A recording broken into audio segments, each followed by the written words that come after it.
বাংলাদেশ একটি গণতান্ত্রিক রাষ্ট্র হিসেবে, গণতান্ত্রিক সরকার হিসেবে আমরা আমাদের এই রিজনে স্টেবিলিটি, স্থিতিশীলতা এবং শান্তি বজায় থাকুক, সেটাই আমরা আমাদের অবস্থান এবং আমরা সেটা চাই। একটি গণতান্ত্রিক সরকার হিসেবে, গণতান্ত্রিক রাষ্ট্র হিসেবে আমরা আশা করব যে ভারত আরেকটি বিশ্বে বৃহত্তম একটি গণতন্ত্র, সেই গণতান্ত্রিক সরকার হিসেবে তারা তাদের জনগণের অবস্থান দেখবে এবং সমস্যা সমাধানের দিকে দ্রুত গতিতে আগাবে, সেটা আমরা আশা করি। বাংলাদেশের সাথে যুক্তরাষ্ট্রের সম্পর্ক সবসময় ভালো আছে। বর্তমানে মাননীয় প্রধানমন্ত্রী জনাব তারেক রহমানের নেতৃত্বে যে সরকারটি এখন প্রতিষ্ঠিত বাংলাদেশে, সেই সরকারের নেতৃত্বে বাংলাদেশ এবং যুক্তরাষ্ট্রের সম্পর্ক আরো বেশি জোরদার হচ্ছে এবং হবে। যে সফরটি আসছে, সেই সফরটি আমি মনে করি যুক্তরাষ্ট্রের যে কোনো ডেলিগেশন যে কোনো হাই এন্ড সফর যখন হয়, তখন এটা আমরা মনে করি যে বাংলাদেশ এবং যুক্তরাষ্ট্রের সেটা আরো গভীর হয়, সম্পর্ককে আরো গভীর করবে। তো আমরা আশা করি যে এই সফরের মধ্য দিয়ে আরো নতুন কিছু বেরিয়ে আসবে। আমাদের বহুপাক্ষিক সম্পর্ক আছে যুক্তরাষ্ট্রের সাথে, সেগুলো আরো সুগম হবে এবং আমরা আমাদের বাণিজ্যিক সম্পর্ক, আমাদের পিপল ডিপ্লোমেসি, ইকোনমিক ডিপ্লোমেসি সব কিভাবে সামনের দিকে এগিয়ে নিয়ে যাওয়া হবে, সেটাই আলোচিত হবে বলে আমি মনে করি। ক্ষমতাচ্যুত প্রধানমন্ত্রী শেখ হাসিনার সঙ্গে একটি ফোন কল করেছেন, এরকম খবর বেরিয়েছে। তার পরিপ্রেক্ষিতে তিনি রিজাইন করতে যাচ্ছেন।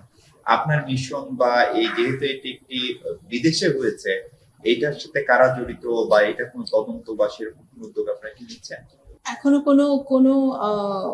এখানে কোনো ডেফিনেট কোনো খবর পররাষ্ট্র মন্ত্রণালয়ে আমরা পাইনি এই ব্যাপারে। যদি সেটা সত্যি হয়ে থাকে, অবশ্যই পররাষ্ট্র মন্ত্রণালয় সেটা তদন্ত করবে, সরকারও সেটা তদন্ত করবে। দেখুন, এইটা তো বাংলাদেশি পাসপোর্টের কোনো ডিটোরিয়েশন হয়নি। যেটা হয়েছে যে আমরা কিন্তু 4.5 মাস হয়েছে আমরা সরকার গঠন করেছি। এর আগের থেকেই ভিসার সমস্যাগুলো, বিশেষ করে আমাদের যারা বাংলাদেশি ভাইরা যেসব দেশগুলোতে তারা কর্মরত আছে, সেসব দেশে যেমন আরব আমিরাত, মালয়েশিয়া, এইসব দেশগুলোতে ভিসার বন্ধ আছে এবং বন্ধ থাকার বিবিধ কারণ আছে।